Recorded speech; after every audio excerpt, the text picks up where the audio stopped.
നമ്മുടെ പരിപാടി ആരംഭിക്കുകയാണ്.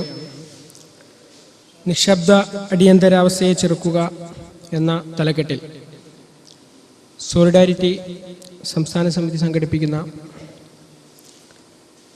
അതിജീവന സംഗമം അഥവാ അടിയന്തരാവസ്ഥയുടെ ഇരകളും സമാനമായ പല അനുഭവങ്ങളുള്ള മനുഷ്യാവകാശ സാമൂഹിക പ്രവർത്തകരും ഒന്നിച്ചു ചേരുന്ന ഈ സംഗമം ഇതിലേക്ക് എത്തിയിട്ടുള്ള മുഴുവൻ വ്യക്തികളെയും സ്വാഗതം ചെയ്യുക എന്ന കർത്തവ്യമാണ് എന്നിൽ അർപ്പിതമായിട്ടുള്ളത്. നമുക്കറിയാം, ഇന്ന് ജൂൺ 26 ലോകതലത്തിൽ പീഡന വിരുദ്ധ ദിനമായി ആചരിക്കുകയാണ്. നമ്മുടെ നാട്ടിൽ ഇന്ത്യയിൽ 37 വർഷങ്ങൾക്ക് മുൻപ് അടിയന്തരാവസ്ഥ പ്രഖ്യാപിച്ച ദിവസം കൂടിയാണ് ഇന്ന്. അതുകൊണ്ട് തന്നെ ദേശീയ തലത്തിൽ അടിയന്തരാവസ്ഥ വിരുദ്ധ ദിനമായിക്കൊണ്ടും അടിയന്തരാവസ്ഥ ദിനമായിക്കൊണ്ടും വിവിധ മനുഷ്യാവകാശ പ്രവർത്തകരും സംഘടനകളുമൊക്കെ ആചരിച്ചു വരുന്നു. ദേശീയ തലത്തിൽ പ്രവർത്തിക്കുന്ന മനുഷ്യാവകാശ പ്രവർത്തകരും വിവിധ സംഘടനകളും ചേർന്നുകൊണ്ട്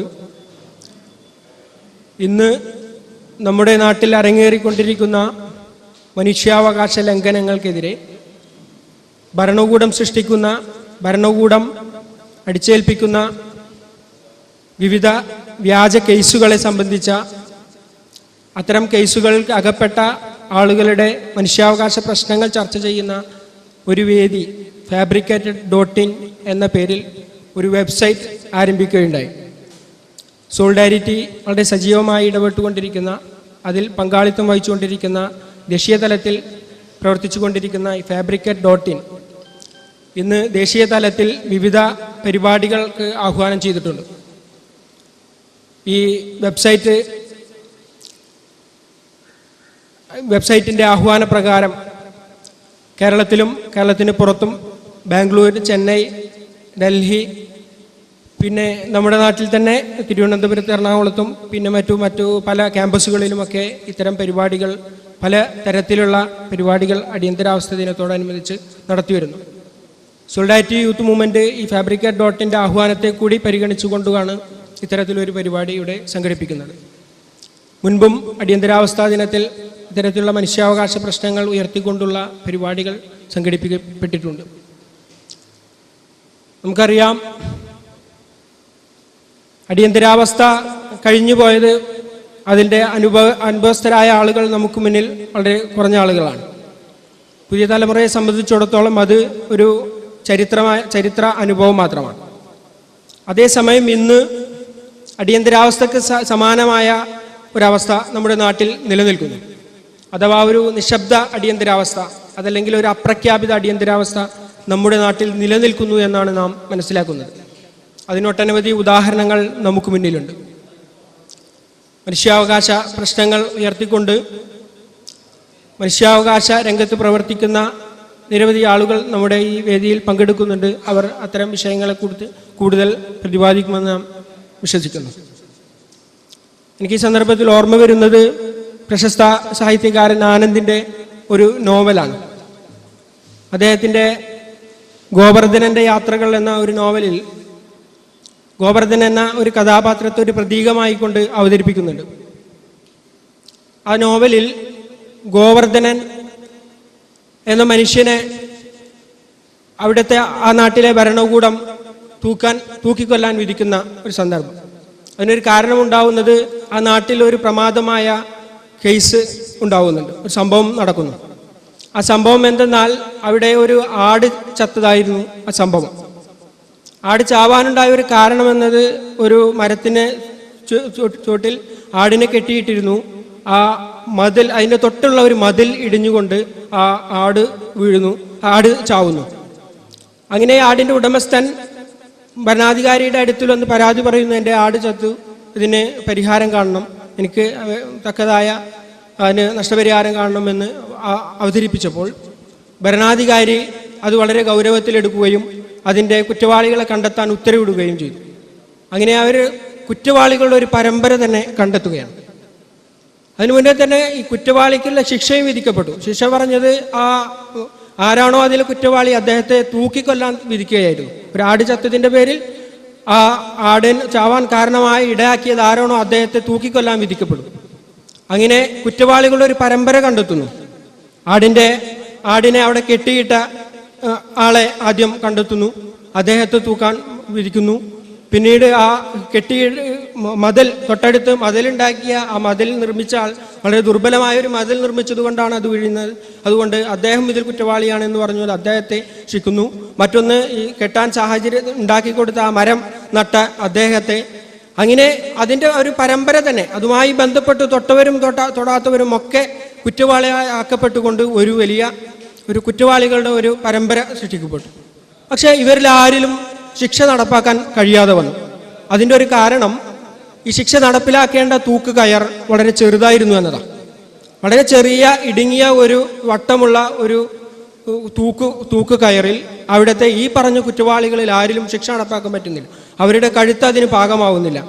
കഴുത്ത് മെലിഞ്ഞ ഒരാളെ മാത്രമേ ആ തൂക്കുകയറിലൂടെ ശിക്ഷ നടപ്പിലാക്കാൻ പറ്റൂ എന്ന് വരും. അങ്ങനെ ആ പോലീസുകാർ അന്വേഷിച്ച് നടക്കുമ്പോഴാണ് പാവം ഗോവർദ്ധനൻ അങ്ങാടിയിൽ വെച്ചിട്ട് കണ്ടുമുട്ടുന്നത്. ഗോവർദ്ധനൻ അരി വാങ്ങാൻ വന്നതാണ്. തവിട് വാങ്ങാൻ വന്നപ്പോൾ ആ മാർക്കറ്റിന്റെ സവിശേഷത എന്ത് പൈസ കൊടുത്താലും 1 രൂപ കൊടുത്താൽ എന്ത് സാധനവും കിട്ടും, അത് എന്തു വേണമെങ്കിലും വാങ്ങാം. അങ്ങനെ തവിട് വാങ്ങാൻ വന്ന ഗോവർദ്ധനൻ അവിടെ നിന്ന് മാറി അരി വാങ്ങുകയാണ്. 1 രൂപക്ക് അരി വാങ്ങും. ഇങ്ങനെ അരി തൂക്കി വാങ്ങുമ്പോഴാണ് പോലീസുകാരുടെ ശ്രദ്ധയിൽ ഗോവർദ്ധനൻ പെടുന്നത്. ഗോവർദ്ധനനെ അല്ല യഥാർത്ഥത്തിൽ അവർ ശ്രദ്ധിക്കുന്നത്. പോലീസുകാർ ശ്രദ്ധിക്കുന്നത് ഗോവർദ്ധനന്റെ കഴുത്തിലേക്കാണ്. വളരെ ഇടുങ്ങിയ മനോഹരമായ കഴുത്ത്.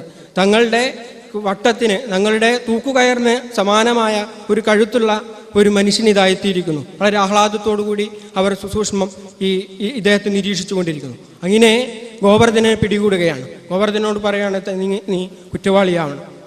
നീ കുറ്റവാളിയല്ല നമുക്കറിയാം, പക്ഷേ നമ്മുടെ രാജ്യത്തിൻ്റെ നിയമത്തെ സംരക്ഷിക്കാൻ, അതിൻ്റെ പവിത്രത കാക്കാൻ നീ കുറ്റവാളിയായേ പറ്റൂ. അതുകൊണ്ട് നീ തൂക്കിലേറ്റിയേ പറ്റുമെന്ന്. ഇതൊരു പ്രതീകമാണ്.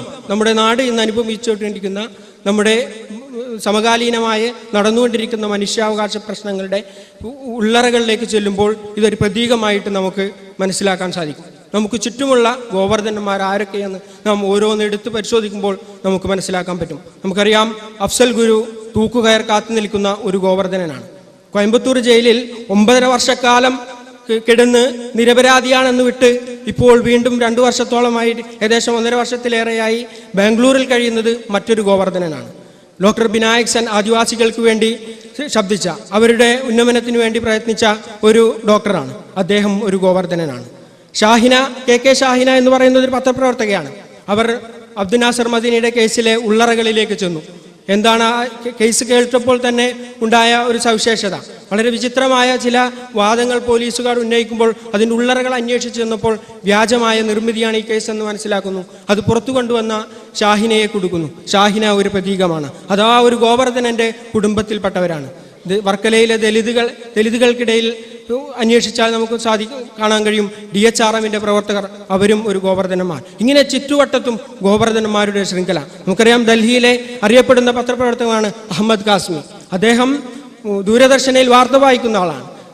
പ്രധാനമന്ത്രി ഉൾപ്പെടെയുള്ള വലിയ ഉന്നത സംഘങ്ങളുടെ വിദേശയാത്രകളിൽ കൂടെ സഞ്ചരിക്കാൻ പോലും അനുവാദമുള്ള ഉയർന്ന കാറ്റഗറിയിലുള്ള ഒരു പത്രപ്രവർത്തകൻ. പക്ഷേ ഇസ്രായേൽ എംബസിയിൽ നടന്ന ഒരു സ്ഫോടനത്തിൻ്റെ പേരിൽ അദ്ദേഹത്തെ ഇപ്പോഴും ജാമ്യമില്ലാതെ തടങ്കിലാക്കപ്പെട്ടിരുന്നു. അദ്ദേഹം ഒരു ഗോവർദ്ധനാണ്. ഞാൻ പറഞ്ഞു വരുന്നത്, ഇത്തരത്തിൽ നമ്മൾ ഇരിക്കുമ്പോൾ, നമ്മൾ ഈ സദസ്സിലുള്ള നമ്മളെല്ലാവരും ഒരർത്ഥത്തിൽ ഗോവർദ്ധനന്മാരുടെ അനുഭവങ്ങൾ ഉള്ള ആളുകളോ അല്ലെങ്കിൽ ആ വർഗത്തിൽപ്പെട്ട, ആ പരമ്പരയിൽപ്പെട്ട ആളുകളോ ആണ്. അർത്ഥത്തിൽ ഇന്ന് ഇവിടെ ചർച്ച ചെയ്യപ്പെടുന്ന, ഇന്ന് അടിയന്തരാവസ്ഥ വിരുദ്ധ ദിനമായിട്ട്, അടിയന്തരാവസ്ഥ ദിനത്തെ ഓർത്തുകൊണ്ട് ഇവിടെ ഇത്തരത്തിലൊരു പരിപാടി സംഘടിപ്പിക്കുമ്പോൾ തികച്ചും അടിയന്തരാവസ്ഥയ്ക്ക് സമാനമായ ഒരു ലോകം, ഒരു സാഹചര്യം ഇവിടെ സൃഷ്ടിക്കപ്പെട്ടിട്ടുണ്ട് എന്ന തിരിച്ചറിവോടുകൂടി ഒരുപക്ഷെ നമ്മൾ ഇവിടെ ഇരിക്കുന്ന, നമ്മൾ ഇരകളായി സ്വയം ഇവിടെ നമ്മുടെ വേദനകൾ പങ്കുവെക്കുമ്പോൾ അതിനിടയിൽ പോലും ചാരക്കണ്ണുകൾ നമ്മോട് നോക്കിക്കൊണ്ടിരിക്കുന്നു. അത്രയ്ക്ക് വേദനയുള്ള ഒരവസ്ഥയിലാണ് നാം ജീവിച്ചുകൊണ്ടിരിക്കുന്നത്. അതുകൊണ്ട് ഈ പരിപാടിയിൽ ഞാൻ കൂടുതൽ സംസാരിക്കുന്നില്ല. പരിപാടിയിൽ കൂടുതൽ അനുഭവങ്ങളും സംസാരിക്കുവാനൊക്കെ ഉള്ള ആളുകൾ ഇവിടെയുണ്ട്. അവർക്ക് വേണ്ടി ഞാൻ വേദിയൊഴിയുകയാണ്. ഈ പരിപാടിയിലെ അധ്യക്ഷത വഹിക്കുന്നത് സോളിഡാരിറ്റിയുടെ സംസ്ഥാന ജനറൽ സെക്രട്ടറി ടി മുഹമ്മദ് വേളം അവർകളാണ്. അദ്ദേഹത്തെ വളരെ ആദരപൂർവ്വം വേദിയിലേക്ക് സ്വാഗതം ചെയ്യുന്നു. ഈ പരിപാടിയുടെ ഉദ്ഘാടനം നിർവഹിക്കുന്നത് നമുക്കൊക്കെ സുപരിചിതനായ മനുഷ്യാവകാശ പ്രവർത്തകനും അതിലുപരി സോളിഡാരിറ്റിയുടെ നിരന്തര സഹചാരിയും നമ്മുടെ സുഹൃത്തും കൂടിയായ അഡ്വക്കേറ്റ് പി എ പൗരൻ അവർകളാണ്. അദ്ദേഹത്തെ ആദരപൂർവ്വം സ്വാഗതം ചെയ്യുന്നു. മറ്റൊന്ന്, ഈ പരിപാടിയിൽ പങ്കെടുക്കുന്നത് അഡ്വക്കേറ്റ് നന്ദിനി അവർകളാണ്. അവർ മനുഷ്യാവകാശ രംഗത്ത് ഒരുപാട് കാലമായി പ്രവർത്തിച്ചു കൊണ്ടിരിക്കുന്നു. അബ്ദുൽ നാസർ മദീനിയുടെ കേസുമായി ബന്ധപ്പെട്ടുകൊണ്ട് അദ്ദേഹം കോയമ്പത്തൂർ ജയിലിൽ വസിക്കുന്ന അവസരത്തിൽ ആ കേസുമായി ബന്ധപ്പെട്ടുകൊണ്ട് ഒരുപാട് പോലീസ് ഹറാസ്മെൻറ്റിനൊക്കെ വിധേയമാക്കപ്പെട്ടിട്ടുള്ള ആളാണ്. ഒരു വേള ഒളിവിൽ പോകേണ്ടി പോലും വന്നിട്ടുള്ള ഒരു മനുഷ്യാവകാശ പ്രവർത്തക കൂടിയാണ്. വളരെ സ്നേഹപൂർവ്വം സോളിഡാരിറ്റിയുടെ സുഹൃത്തു കൂടിയായ അഡ്വക്കേറ്റ് നന്ദിനി അവർകളെ ഈ വേദിയിലേക്ക് ആദരപൂർവ്വം സ്വാഗതം ചെയ്യുന്നു. ഡോക്ടർ അബ്ദുസലാം മനുഷ്യാവകാശ പ്രവർത്തകനും ദേശീയ തലത്തിൽ ഒട്ടനവധി മനുഷ്യാവകാശ പ്രശ്നങ്ങളിൽ ഇടപെടുകയും അന്തരിച്ച ബഹുമാന്യനായ മുകുന്ദൻ സി മേനോൻ അടക്കമുള്ള ആളുകളുടെ കൂടെ ഒരുപാട് മനുഷ്യാവകാശ വിഷയങ്ങളിൽ ഇടപെട്ടുകൊണ്ട് സഹകരിച്ച് പ്രവർത്തിച്ച ആളാണ്. അദ്ദേഹത്തെ ഏറെ ആദരപൂർവ്വം ഈ വേദിയിലേക്ക് സ്വാഗതം ചെയ്യുന്നു. ഇതിൽ പങ്കെടുക്കുന്ന മറ്റൊരു ബഹുമാന്യ വ്യക്തി പി എം അസനുൽ ബന്ന, മാധ്യമത്തിൻ്റെ ഡൽഹി ബ്യൂറോ ലേഖകനാണ്, ഈ ജില്ലക്കാരൻ കൂടിയാണ്. അദ്ദേഹത്തെ സോളിഡാരിറ്റി ഈ വേദിയിലേക്ക് ആദരപൂർവ്വം സ്വാഗതം ചെയ്യുന്നു. ഈ പരിപാടിയിൽ സമാപനം നിർവഹിച്ചുകൊണ്ട് സമാപന പ്രഭാഷണം നിർവഹിക്കേണ്ട